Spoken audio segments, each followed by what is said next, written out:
కర్లపాలెం మండల పరిధిలోని పాతనందాయపాలెం గ్రామంలో నూతనంగా నిర్మించిన వైఎస్ఆర్ విలేజ్ క్లినిక్ను ప్రారంభించిన ఆంధ్ర రాష్ట్ర మాజీ డిప్యూటీ స్పీకర్ శాసనసభ్యులు కోన రఘుపతి గారు.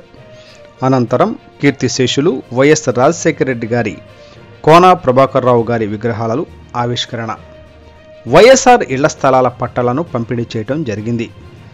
ఈ కార్యక్రమంలో సర్పంచి కావూరి చిట్టెమ్మ, మండల అధ్యక్షులు ఎల్లావుల ఏడుకొండలు, ఏఎంసీ చైర్మన్ దొంతిబోయిన సీతారామరెడ్డి గారు, ఎంపీపీ యారం వనజ, ఎంపీటీసీలు తాండ్ర సాంబశివరావు, షేక్ ఆసిఫ్, వైఎస్ఆర్సీపీ నాయకులు చీరాల సత్యనారాయణ రెడ్డి, కావూరి శ్రీనివాసరెడ్డి, స్థలదాత తూనుగుంట్ల జగదీష్ మరియు గ్రామ పెద్దలు, ప్రజలు, వైఎస్ఆర్సీపీ నాయకులు, అభిమానులు ఈ కార్యక్రమంలో పాల్గొన్నారు.